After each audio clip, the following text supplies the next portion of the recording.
Boa noite a todos, sejam bem-vindos a mais uma atividade da nossa casa, o Núcleo Espírita Fraternidade e Amor. Hoje é dia de reforma íntima, dia de trabalharmos o nosso interior, de nos melhorarmos. E quem vai nos ajudar a fazer isso nessa noite é a Karina Cinquetti, com o tema Casamento e Divórcio. Bem propício, né, para a nossa melhoria. Vou fazer a leitura inicial antes. A leitura é do livro Agenda Cristã, ditada pelo espírito André Luiz e psicografada por Chico Xavier. O nome da leitura é Sinais. Sua conversação dirá das diretrizes que você escolheu na vida. Suas decisões nas horas graves identificam a posição real de seu espírito. Seus gestos na luta comum falam de seu clima interior. Seus impulsos definem a zona mental em que você prefere movimentar-se. Seus pensamentos revelam suas companhias espirituais. Suas leituras definem os seus sentimentos. Seu trato pessoal com os outros esclarece até que ponto você tem progredido. Suas solicitações lançam luz sobre os seus objetivos. Suas opiniões revelam o verdadeiro lugar que você ocupa no mundo. Seus dias são marcas no caminho evolutivo. Não se esqueça de que compactas assembleias de companheiros encarnados e desencarnados conhecem-lhe a personalidade e seguem-lhe a trajetória pelos sinais que você está fazendo. Então que possamos, estar atentos ao que a gente está fazendo, das nossas atitudes, dos nossos pensamentos. Se o intuito da nossa encarnação é a nossa melhoria, que possamos ir trabalhando nesses detalhes, nossos impulsos, trabalhar o que a gente tem pensado, no que a gente tem gastado o nosso tempo.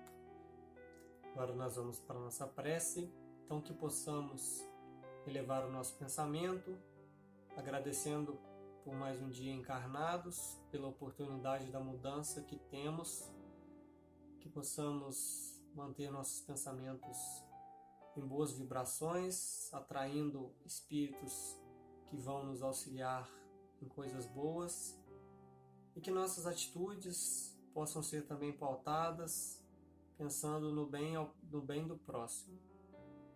Que a espiritualidade amiga possa nos abençoar e nos intuir neste dia de trabalho, que assim seja. Boa noite, pessoal. Estamos aqui em mais uma quarta-feira, É um prazer estar com vocês. Espero que todos estejam muito bem, tenham passado muito bem esse mês. Hoje, na nossa explanação desse mês, eu vou falar sobre um pouquinho do casamento e divórcio na visão espírita. E o pessoal, já deve ter ficado, todo mundo curioso para saber, Muitas pessoas nos perguntam o que a doutrina, qual é a visão da doutrina em relação ao casamento e principalmente em relação ao divórcio. Então, lá, no Livro dos Espíritos, na pergunta 695, os espíritos falam que o casamento ele é um progresso na marcha da humanidade. Precisamos nos unir de alguma forma e principalmente pela monogamia. Ser monogâmico, é uma questão de evolução também, a nossa humanidade. A união de duas pessoas que se reencontram para se auxiliarem mutuamente em busca desse progresso. Então, muitas vezes, o nosso desafio não é evoluir sozinho. Nós precisamos, às vezes, ou do auxílio ou do outro, para despertar na gente algumas situações que a gente ainda precisa evoluir. Então, o outro na minha vida, ele é muito importante. Então, o casamento ele não é só pra gente somente um contrato jurídico, Ele é também um contrato espiritual, que ele vai de consciência para consciência e de coração para coração. Então, ele liga tanto o nosso lado racional, né, moral, como o nosso lado afetivo, de respeito pela outra pessoa, né, de consideração. Ele desperta na gente uma série de situações. Nessa união, eles surgem os compromissos mútuos, né? Compromissos que às vezes eu tenho que lidar com a forma material, né? Com a afetivo, com a moral, com a espiritual, e com responsabilidades, né, que são intransferíveis. Essas responsabilidades são da gente. Às vezes eu venho para o plano espiritual, né, precisando trabalhar meu lado material.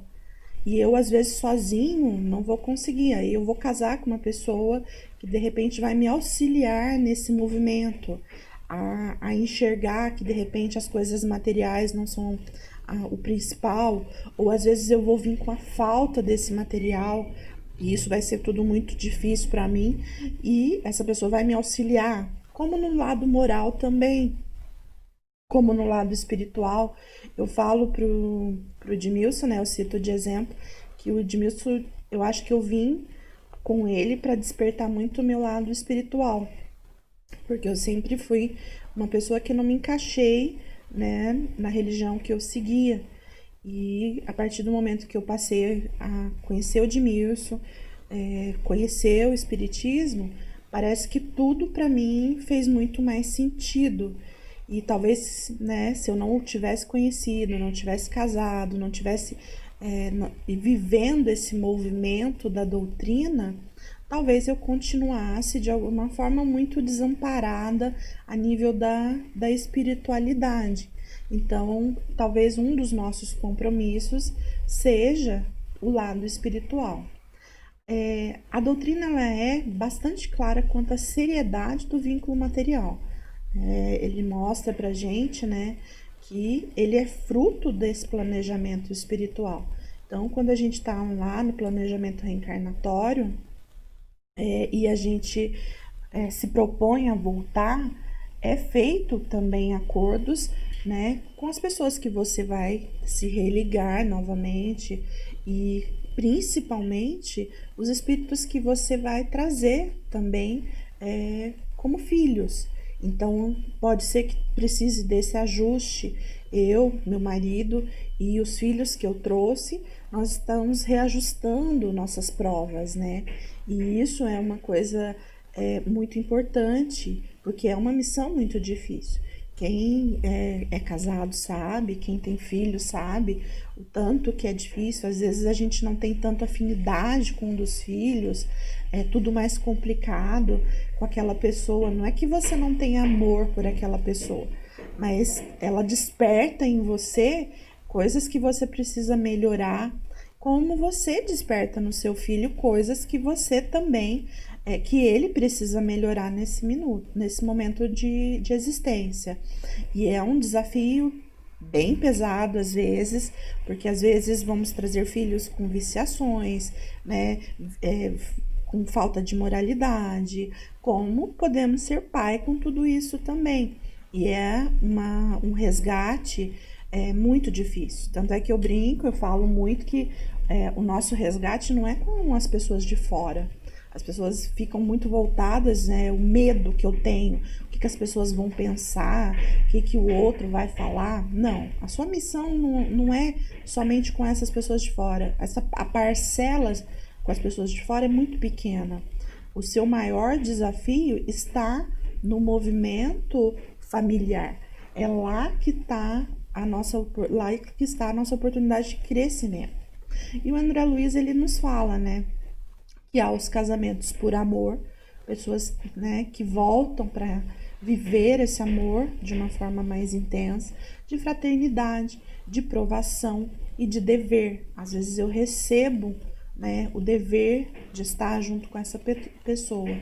E ele continua: o matrimônio espiritual realiza-se alma com alma, representando os demais, simples conciliações ou processos retificadores, né? Mas na maioria das vezes é para a gente evoluir, para a gente aprender, para a gente evoluir como espírito. Só que no meio de tudo isso também vem o quê? O divórcio. E a gente não tem como negar que o divórcio, né, ele faz parte hoje da lei humana e ele tem por objetivo legal, né, separar o que de fato já está separado. Se a gente for parar para pensar, quando chega-se ao momento do divórcio, a situação familiar já não está satisfatória, né, para ambas as partes ou para uma das partes, né? Mas lá no livro dos Espíritos, né, eles ainda falam: o divórcio é contrária à lei natural, pois só virá reformar o que os homens já fizeram. Então, ele fala isso de uma forma muito séria, que é simplesmente contrário a essa lei natural, porque é como se a gente estivesse adiando o nosso compromisso, né? Na união dos sexos, né, a par da lei divina, é imutável a lei moral, como todas as leis de Deus. O que não se dissolve é, portanto, o amor. E às vezes a gente, por amor, né, a gente acaba se separando porque a situação está tão complexa, né, que a gente precisa fazer esse movimento. E ele continua: por isso quis Deus que os seres se unissem não pelos laços de carne, mas pelos laços da alma, a fim de que a afeição mútua dos esposos se lhes transmitissem aos filhos, e que fossem dois e não um somente, a amá-los, a cuidar deles e a fazê-los progredir. Então, a importância, né, do matrimônio, do casamento, também está relacionada à visão que os filhos vão ter dessa união também. Pode ver que os filhos, quando os pais se amam, se gostam, se respeitam, eles são filhos mais tranquilos, eles serão no futuro, né, esposos e esposas mais afetuosos. Faz uma diferença. Quem tem filhos pequenos, quando os pais estão juntos, ou se abraçam, ou se beijam, a criança faz aquela carinha toda bonitinha, né? Ah, vocês estão namorando. E eles acham isso maravilhoso. E para a criança, isso fortalece o vínculo amoroso dela também. Porque ela passa a ver que existe a possibilidade de duas pessoas estarem junto e se gostando. Porque o casamento, ele é uma coisa muito difícil. Não é todos os dias que as pessoas estão de abraços e beijos e tudo mais. Por quê? Porque a gente tem conflitos de interesses, são duas pessoas totalmente diferentes, que vieram de famílias, né? Cada um veio de uma construção de família diferente, e juntas nós vamos formar a nossa família. Então, às vezes é complicado, principalmente os primeiros anos de casamento, adaptar a nova rotina, né, encontrar um caminho que seja bom para os dois é muito difícil. Eu falo muito que a gente não deve pular etapas, né? Às vezes, o Edmilson sempre fala que a gente pulou etapas, porque o Lucas, a gente casou, o Lucas já estava vindo. Então, que a gente não viveu aquela coisa de construir a nossa família primeiro. Nós já viemos com a construção da família, mais o filho, mais as turbulências, né? Que é ter um novo membro na família. Então, foi tudo assim, muito rápido. Então, a gente viveu acertos, viveu muitos erros e tá aprendendo ainda. Estamos em eterno aprendizado, porque dizer que é só a primeira fase do casamento que a gente aprende, não. É uma vida inteira, em todas as fases, né, do desenvolvimento humano.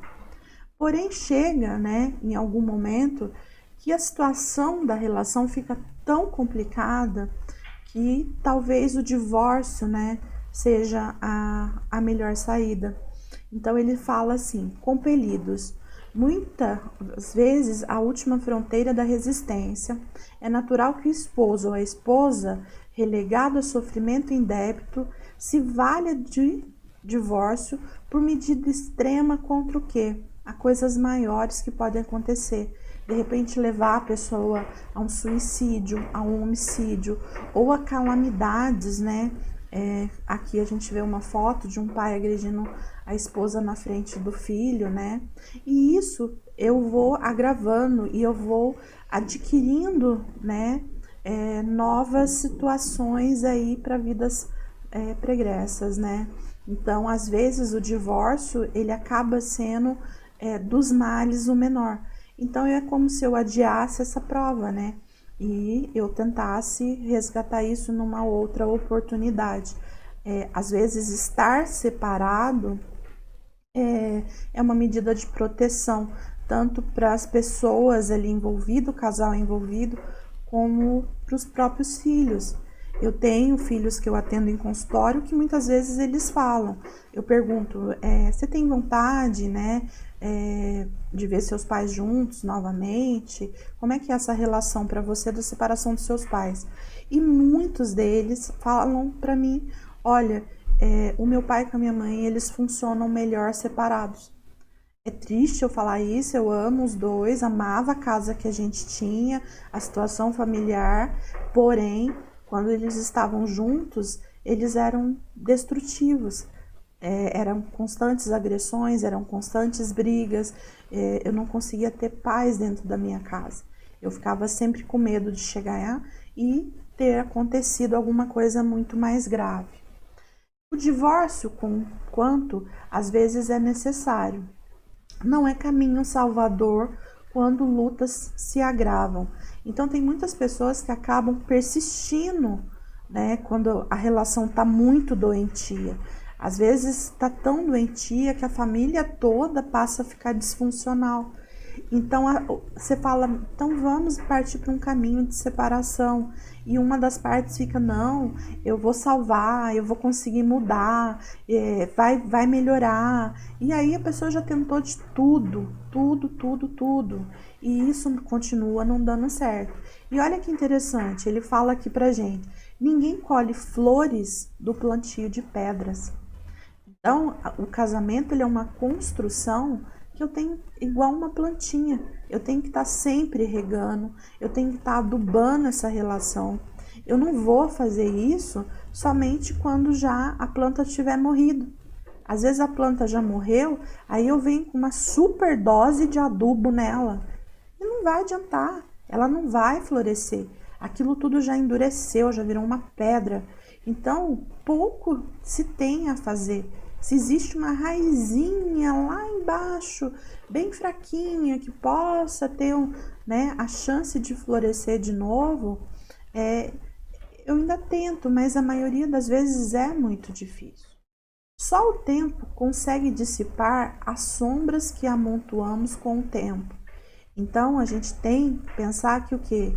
Quando a gente está numa relação, eu tenho que cultivar essa relação o tempo todo, porque senão eu vou criando mágoas. As mágoas são as coisas que a gente chama de sombras na nossa vida.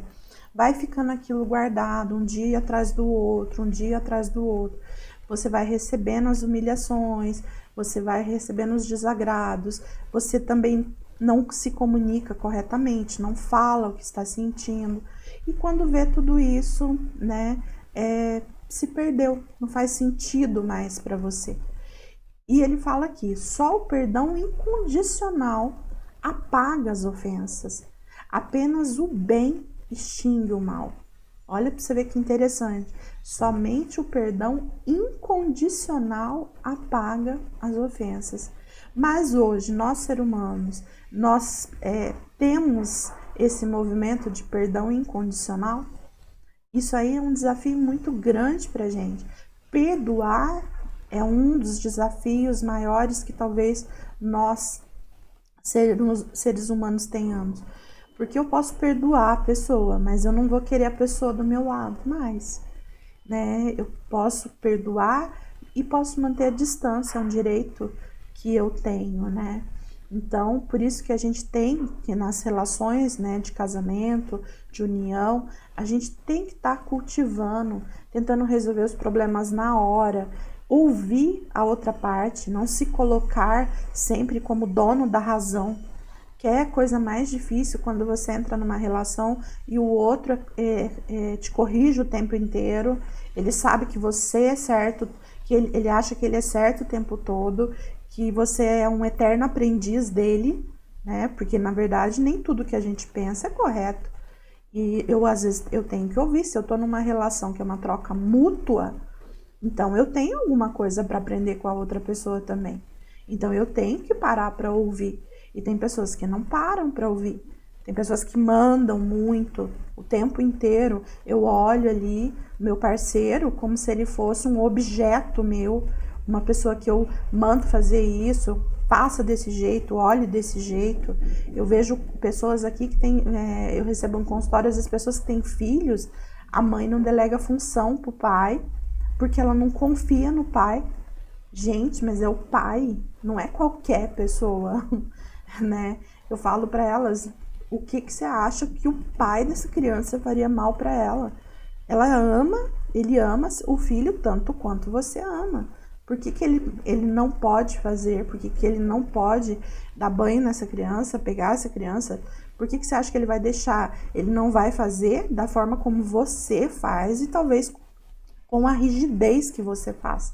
Mas ele vai fazer, e isso o pai participar da criação da criança é algo muito importante para o fortalecimento do relacionamento casal.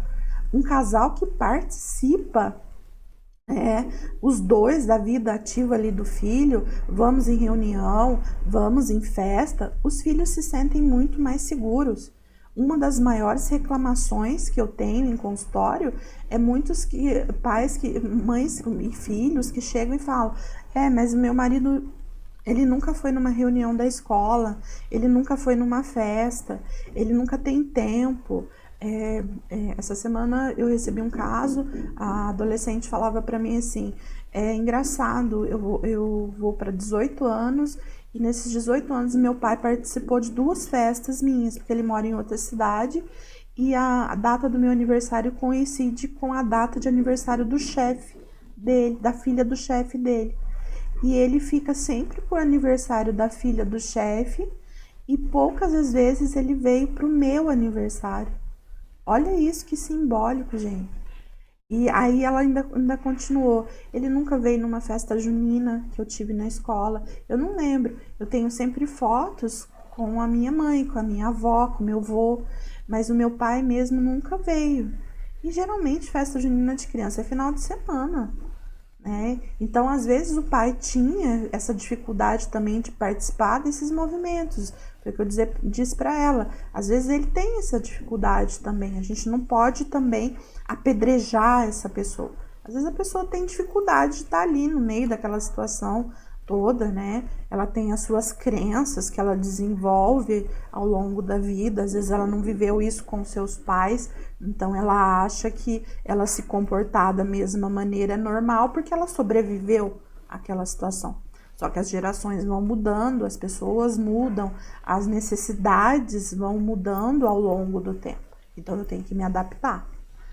À luz da doutrina espírita, há momentos em que a separação é uma saída menos problemática. Então é o que a gente estava falando, um adiamento necessário em ausência de solução definitiva com relação aos laços que vinculam 2 criaturas que hoje estão sem condições de resolver a questão afetiva na atualidade. Então, fica, por isso mesmo, claro, que é um adiamento e não uma solução. Então, o divórcio não é uma solução. Tanto é que o Edmilson sempre fala para mim, né? Eu vou viver tudo agora, eu vou resolver tudo agora para não voltar com você de novo. Então ele brinca sempre com isso. Então é um adiamento o divórcio, né? A separação, não uma solução. Pode ser que em outra reencarnação você venha como esposos, pode ser que vocês escolham, como você pode receber seu marido ou sua esposa como filho. Aí vai ser mais difícil ainda, porque separar de filho é mais complicado, né? Quando a violência ou o grave desrespeito dos parceiros, né, afetivo passa a ser esse elemento presente na rotina, né, da família, somente resta para depois, aguardando melhor preparação e maturidade de ambas as partes para voltar. Porque às vezes as pessoas não estão preparadas, né? não estão maduras suficientes para voltar nesse movimento reencarnatório e conseguir passar por essa prova, né? Fazer esse movimento de evolução. Os filhos do divórcio, né?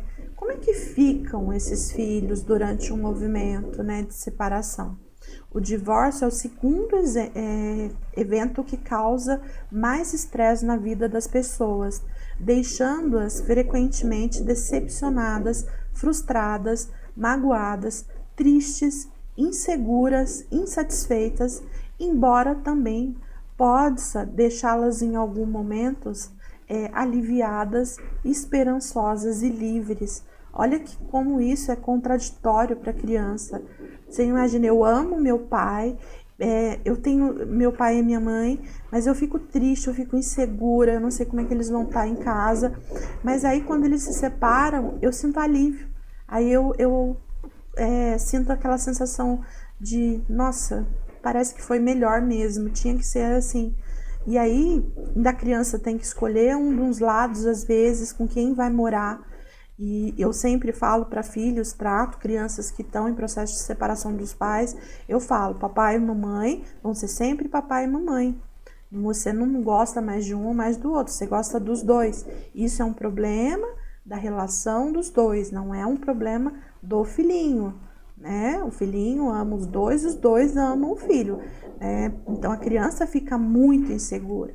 E é muito triste para a criança quando ela chega lá no consultório e ela fala para você, ela solta para você, eu sou mais feliz deles estarem separados.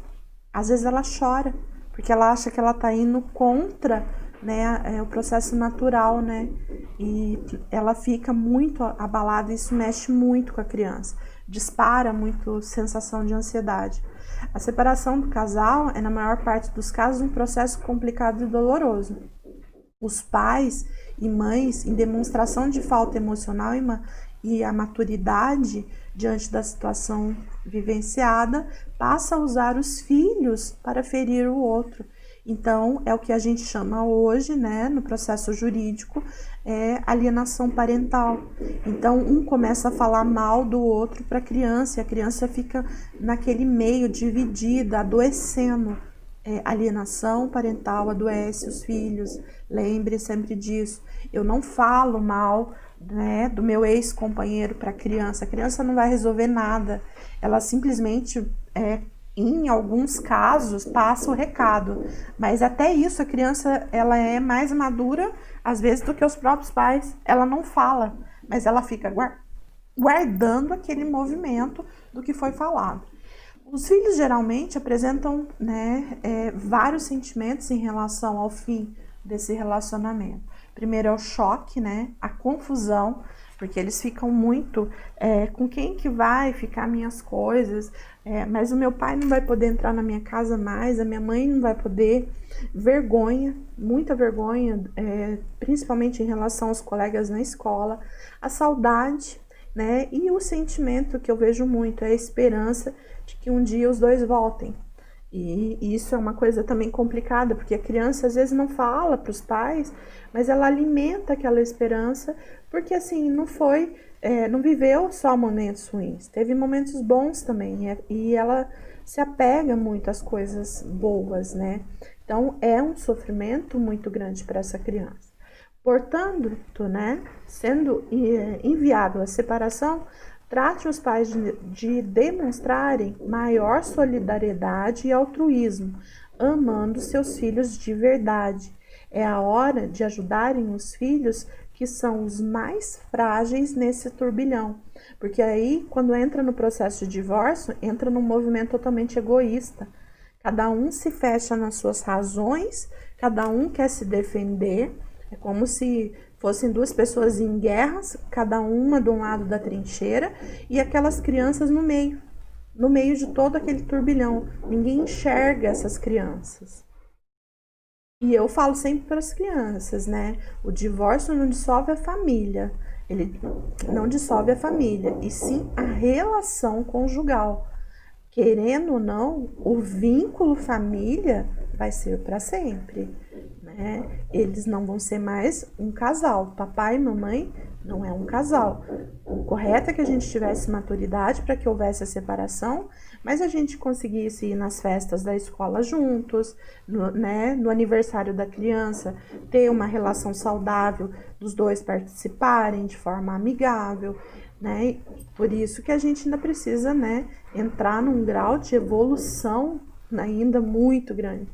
Porque a maioria das pessoas não conseguem, né? Por exemplo, às vezes vai fazer um aniversário da criança, tem 2 aniversários. A criança tem um aniversário na casa da mãe e tem um aniversário na casa do pai. Por que essas pessoas não podem fazer um aniversário só e participarem de forma, né, amistosa ali pela criança, não pelo nosso egoísmo individual, pela nossa raiva, pela nossa mágoa? Só o amor é capaz de converter qualquer pântano em jardim florido, de qualquer situação a se transformar em uma experiência rica para o espírito e de superar quaisquer transe, por mais difícil que eles sejam. Então, o amor é uma coisa muito importante. Eu tenho que, por mais mágoas que eu tenho que tentar lembrar que um dia existiu e talvez exista um amor pelaquela pessoa. Não demos certo, mas, né, temos um amor e às vezes temos um fruto desse amor que é um filho. E temos que priorizar esse amor. Em razão disso, tudo para que tenhamos relacionamentos felizes no futuro, tome-nos nota o lema. Olha que interessante, né? Lá do Espírito Hamed. Agora é a melhor ocasião para ter crescimento e renovação. Então, precisamos priorizar nossa relação hoje e sempre, todos os dias. É um cultivo. Eu não rego a minha plantinha para ela não morrer, né? Todos os dias eu vou lá e coloco um pouquinho de água. Você não alimenta os seus filhos todos os dias para ele não morrer de fome? Então eu tenho que aprender a alimentar as minhas relações. Isso é uma coisa contínua, é hoje, não é deixar para amanhã. É hoje que eu faço um elogio, é hoje que eu agradeço, como é hoje que eu digo que eu não fiquei satisfeita com o que a pessoa fez. Não é para amanhã, porque às vezes a gente vai jogando as situações, amanhã eu faço, amanhã eu faço. Às vezes eu trabalho demais, não deu tempo, às vezes eu tô cansado, às vezes eu quero assistir outra coisa, eu quero ficar no celular e eu não faço reforçadores nenhum nessa relação. Às vezes a pessoa chega, faz um carinho em você, você não agradece, você não fala que gosta, você acaba estando preocupado com outras situações e acaba esquecendo. Então, cultive as suas relações, não só as de matrimônio, mas as relações dos pais, com os amigos. A gente tem que eu não preciso estar grudado o tempo inteiro, sufocando a pessoa. Coisas pequenas. Eu falo na psicologia, a gente fala reforço positivo. Eu fiz alguma coisa legal para você, né? Reforça, chega, ele fez uma coisa boa para você e fala, nossa, que legal, gostei de você ter falado isso para mim. Elogios, todo mundo gosta de elogios. Qual é o ser humano que não gosta de ser admirado, de ser reconhecido, de ser valorizado? Às vezes um olhar que você dispõe ali para aquela pessoa naquele momento já é alguma coisa que vai mexer muito, ela vai se sentir muito gratificada. E para terminar, né, vou deixar uma mensagem aqui do Divaldo: ama sempre, mas não te permitas relacionamentos conflituosos sob a justificativa de que tens a missão de salvar o outro. A salvação é individual, gente. Às vezes eu não consigo arrastar outra pessoa, né? Eu tenho que me priorizar. Por quê? Porque ninguém é capaz de se tornar feliz aquele que a si mesmo se recusa à alegria de ser pleno. Então, eu tento tudo, eu faço tudo, mas eu tenho que priorizar o meu desenvolvimento, a minha evolução também. E às vezes a pessoa, ela não quer, ela se recusa, né? Até eu recebi esses dias um postzinho e eu até postei. Uns aprendem pelo amor, outros aprendem pela dor e outros não vão aprender coisa nenhuma porque não estão abertos à mudança. E a gente tem que acabar respeitando esse movimento. Queria agradecer a todos, né? Foi um prazer estar mais um pouquinho aqui com vocês. Meus dias andam meio apertados, não reparem que tem um barulho de fundo, a vizinha está fazendo uma reformazinha e pode aparecer uns sons aí de batida, de quebradeira. Mas quero agradecer a todos vocês. Agora a gente fica com a nossa prece de encerramento, né? E um bom mês para todos vocês. Beijo, beijo. Senhor, Tu que nos deste no tempo, o sábio condutor de nossos destinos, faze-nos entender a bênção dos minutos, a fim de não perdermos o tesouro dos séculos. Porque o tempo, Senhor, guardando-nos a alma nos braços das horas incessantes, embora nos amadureça o entendimento, não nos ergue da terra ao encontro de Ti.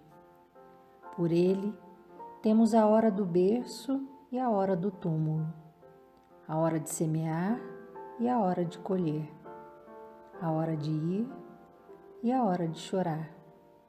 Com ele, temos a experiência da dor e da alegria, da ilusão e da realidade, do conforto e da angústia, que em nos transformando o raciocínio não nos alteram o coração. É por isso, Senhor, que te rogamos assistência e socorro. Ajuda-nos a cooperar com os dias para que os dias colaborem conosco. Ensina-nos a buscar a hora de buscar-te, no respeito aos teus desígnios, no trabalho bem vivido, no estudo de tuas leis, no serviço aos semelhantes, na contemplação de tua grandeza e na ação constante do bem. Livra-nos da inércia, porque sem tua bênção, a ronda dos milênios é só repetição, prova e monotonia. Divino amigo, vem e ampara-nos a senda, porque sem ti o tempo, embora sendo luz e embora sendo vida, sem que te procuremos, deixar-nos-á clamando nos abismos da sombra, da aflição e da morte. Mensagem Divino Amigo, vem, de Emmanuel, psicografia de Chico Xavier, do livro Vozes do Grande Além.